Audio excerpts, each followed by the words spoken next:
ಎಲ್ಲರಿಗೂ ನಮಸ್ಕಾರ. ನಿಮ್ಮದೇ ಆದ ಯೂಟ್ಯೂಬ್ ಚಾನಲ್ ಆಪರ್ಚುನಿಟಿ ಬ್ಲಾಗ್ಗೆ ಸ್ವಾಗತ. ಸೊ ಸುಮಾರು ಜನ ಕಮೆಂಟ್ ಅಲ್ಲಿ ಸ್ಟಾರ್ಟ್ ಮಾಡಿದ್ರೆ ಗಾಡಿ ಕೊಟ್ಬಿಟ್ರ ಬಿಸ್ನೆಸ್ ಇಲ್ಲ ಅಂದ್ಬಿಟ್ಟು ಯಾಕೆ ವಿಡಿಯೋ ಮಾಡ್ತಿಲ್ಲ ಅಂತ ಕೇಳ್ತಿದ್ರೆ ಅದಕ್ಕೋಸ್ಕರನೇ ಈ ವಿಡಿಯೋ ಮಾಡ್ತಿರೋದು.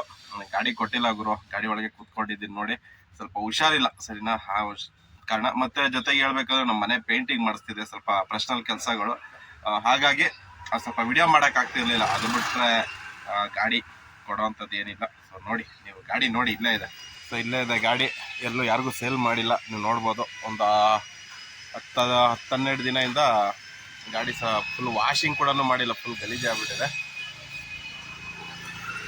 ವಿಡಿಯೋ ಬರ್ತಿಲ್ಲ ಅಂತಂದ್ರೆ ಸ್ವಲ್ಪ ಹುಷಾರಿಲ್ಲ, ಮತ್ತೆ ಮನೇಲಿ ಸ್ವಲ್ಪ ಪರ್ಸನಲ್ ಕೆಲಸ ಅಂತ ಮಾಡಿಸ್ತಿದ್ದೆ. ಅಂದ್ರೆ ಇದು ಮನೆ ಪೇಂಟಿಂಗ್ ಕೆಲಸ ಎಲ್ಲ ಇತ್ತು, ಅದೊಂದು 4-5 ದಿನ ಹಿಡೀತು ಸರಿನಾ. ಸೊ ಹಂಗ್ಲಿ ಮತ್ತೆ ಸ್ವಲ್ಪ ಶೀತ ಆಗ್ಬಿಟ್ಟಿದೆ, ಹಂಗೆ ಸ್ವಲ್ಪ ಜ್ವರ ಅಂತ ಹೇಳ್ಬೋದು, ಒಳ ಜ್ವರ.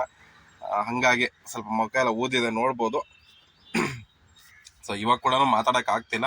ಬಟ್ ಏನಂತಂದ್ರೆ ಸುಮಾರು ಜನ ಕಮೆಂಟ್ ಮಾಡಕ್ ಸ್ಟಾರ್ಟ್ ಮಾಡಿದ್ರೆ, ಗಾಡಿ ಸೇಲ್ ಮಾಡ್ಬಿಟ್ರ, ಗಾಡಿ ಮುಗಿತಾ, ನಿಮ್ ಕತೆ ಇಷ್ಟೇನಾ ಅಂತ ಹೇಳ್ಬಿಟ್ಟು ಎಲ್ಲ ಅಂದ್ಬಿಟ್ಟು. ಸೊ ಯಾವುದೂ ಇಲ್ಲ, ಗಾಡಿ ಕೊಡೋದಿಲ್ಲ. ರೀಸನ್ ಬಂದು ಗಾಡಿ ನಮ್ಗೊಂದು ದುಡಿಮೆ ಕೊಡೋದು, ಗಾಡಿ ಸೇಲ್ ಮಾಡೋ ಪ್ರಶ್ನೆನೇ ಇಲ್ಲ. ಯಾಕಂತಂದ್ರೆ ಇದರಿಂದ ದುಡ್ಕೊಂಡು ಆರಾಮಾಗಿ ಹೆಂಗೋ ಜೀವನ ಸಾಗಿಸ್ಬೋದು.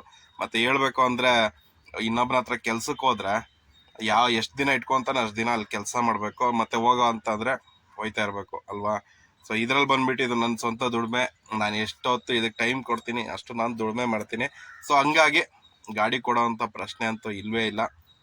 ಯಾಕಂತಂದ್ರೆ ಯಾವಾಗ್ಲೂ ನನ್ನ ಕೈಯಲ್ಲಿ ಒಂದು ದುಡಿಮೆ ಇದೆ, ಒಂದು ದುಡಿಯೋಕೆ ಒಂದು ದಾರಿ ಇದೆ ಸರಿನಾ, ಆಟೋಯಿಂದ. ಸೊ ಹಂಗಾಗಿ ಯಾವುದೋ ಕಾರಣಕ್ಕೂ ಕೊಡಲ್ಲ, ಹಂಗೆ ತಿಳ್ಕೊಳಕ್ ಹೋಗ್ಬೇಡಿ. ಸುಮಾರು ಜನ ಕೊಟ್ಬಿಟ್ಟೆ, ಹಿಂಗೆ ಹೋಗ್ಬಿಟ್ಟ, ಸುಮ್ಮನೆ ಹಿಂಗೆ ಎಷ್ಟು ಅಪ್ಡೇಟ್ ಮಾಡ್ತಿದ್ದ ಅದು ಇದು ಅಂತ ಅಂದ್ಬಿಟ್ಟು. ಆ ಥರ ಏನಿಲ್ಲ ಗುರು, ಇರೋ ವಿಷಯನ ಹೇಳ್ತೀನಿ. ಯಾಕಂದ್ರೆ ಇರೋ ರಿಯಾಲಿಟಿನೇ ನಾನು ತಿಳಿಸ್ಕೊಡೋದು.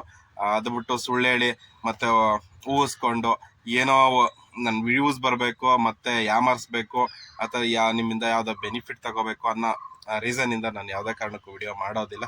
ಸೊ ನಿಮ್ಗೆ ಯೂಸ್ ಆಗಲಿ, ನೀವೊಂದು ಕೆಲಸ ಕಲೀರಿ, ನೀವು ಕೂಡ ಕಲ್ತೀರಿ, ನಿಮಗೂ ಒಂದು ಗೊತ್ತಿರಲಿ ಅನ್ನೋ ಕಾರಣಕ್ಕೆ ನಾನು ವಿಡಿಯೋಗಳು ಮಾಡೋದು ಸರಿನಾ. ಹಾಗೆ ಯಾರೆಲ್ಲ 2022, 23, 24 ಆಟೋ ತಗೊಂಡಿದ್ರೆ ಅವ್ರಿಗೆಲ್ಲ ಗುಡ್ ನ್ಯೂಸ್ ಅಂತ ಹೇಳ್ಬೋದು. RTO ಕಡೆಯಿಂದ ಪರ್ಮಿಟ್ ಬಿಟ್ಟಿದ್ದಾರೆ ಆಲ್ರೆಡಿ. ಒಂದು 15-20 ದಿವಸ ಆಗಿದೆ ಪರ್ಮಿಟ್ ಬಿಟ್ಬಿಟ್ಟು. ಇವಾಗೆಲ್ಲ ಯಾರೆಲ್ಲ ಅಂದರೆ ಆಟೋ ತಗೊಂಡವ್ರಿಗೆ ಇಮಿಡಿಯೇಟು ಅವರು ಪರ್ಮಿಟ್ ಹಾಕಿಸ್ಕೋಬೋದು, ಮತ್ತು ಅವ್ರ ಡಾಕ್ಯುಮೆಂಟ್ಸ್ ಕಂಪ್ಲೀಟಾಗಿ ರೆಡಿ ಮಾಡ್ಕೊಬೋದು, ಅಂದರೆ 100% ಆಗಿ. ಇಷ್ಟು ದಿನದಿಂದ ಸುಮಾರು ಗಾಡಿಗಳಿಗೆ ಪರ್ಮಿಟ್ ಇರಲಿಲ್ಲ, ಅವರೆಲ್ಲ ಇವಾಗ ಪರ್ಮಿಟ್ ಹಾಕಿಸ್ಕೊಂಡು ಈಸಿಯಾಗಿ ಮಾಡ್ಕೋಬೋದು. ಇನ್ನು ಕೆಲವರೆಲ್ಲ ಕೇಳ್ತಿದ್ರೆ, ಸರ್ ಪರ್ಮಿಟು DL ಪರ್ಮಿಟ್ ಬೆಟ್ರಾ, ಸರ್ ಟ್ರಾನ್ಸ್ಫರ್ ಪರ್ಮಿಟ್ ಬೆಟ್ರಾ ಅಂತ ಅಂದ್ಬಿಟ್ಟು. ನಾನು ಹೇಳೋದೇನಂತ ಅಂದರೆ DL ಪರ್ಮಿಟ್ಗೆ ಹೋಗಿ. ಇವಾಗ DL ಪರ್ಮಿಟ್ ಬಂದ್ಬಿಟ್ಟು ಗೌರ್ಮೆಂಟ್ ಕೊಟ್ಟಿರೋದ್ರಿಂದಾಗಿ ಸ್ವಲ್ಪ ಕಡಿಮೆ ರೇಟಲ್ಲಿ ಸಿಗುತ್ತೆ. ಅದೇ ನೀವು ಟ್ರಾನ್ಸ್ಫರ್ ಪರ್ಮಿಟ್ಗೆ ಹೋಗ್ತೀನಿ ಅಂತಂದರೆ ಏನಿಲ್ಲ ಅಂದರೂ 30,000-40,000 ರೂಪಾಯಿ ಎಕ್ಸ್ಟ್ರಾ ತೊಗೊತಾರೆ. ಬಟ್ ಏನಂತಂದರೆ DL ಪರ್ಮಿಟ್ ಕೂಡ ನಿಮಗೆ 2 ವರ್ಷ ಆಯಿತು ಅಂದರೆ DL to DL ಟ್ರಾನ್ಸ್ಫರ್ ಆಗುತ್ತೆ, ಆಗಲ್ಲ ಅಂತ ಇಲ್ಲ.